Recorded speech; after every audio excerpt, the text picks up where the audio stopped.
Et salut à tous, c'est Melkor et aujourd'hui on va parler du dilemme du prisonnier.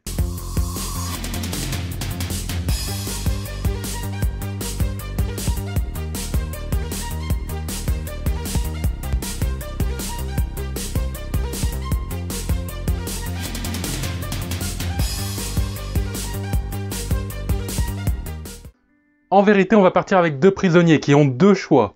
Soit dénoncer l'autre, soit ne pas dénoncer l'autre. Et en fait, s'ils se dénoncent tous les deux, alors ils prennent 5 ans de prison chacun. S'ils se dénoncent pas tous les deux, alors ils prennent que 6 mois de prison chacun.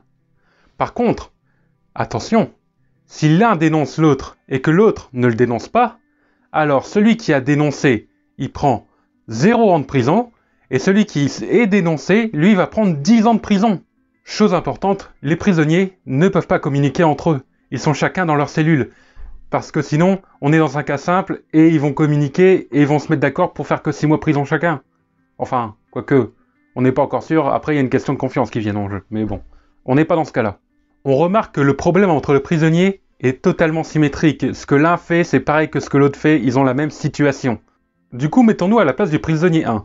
Alors, si on regarde, si le prisonnier 2 nous dénonce, alors on a tout intérêt à soit on va faire 10 ans de prison si on le dénonce pas, soit on va faire 5 ans de prison si on le dénonce. Donc on a tout intérêt à le dénoncer ici.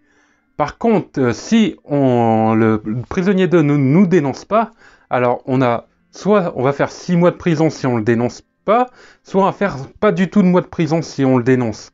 Alors dans les deux cas, vaut mieux le dénoncer, donc on va préférer le dénoncer. Le problème, c'est que le prisonnier 2 va avoir exactement la même réflexion que nous. Donc, il va aussi dénoncer. Par conséquent, on va tous les deux se dénoncer et on va faire tous les deux 5 ans de prison. Alors que si on ne s'était pas dénoncé, on n'aurait fait que 6 mois chacun. C'est là le dilemme. C'est là le problème. Finalement, les deux prisonniers sont perdants. Et ce dilemme, il a beaucoup d'impact dans pas mal de domaines, notamment en économie.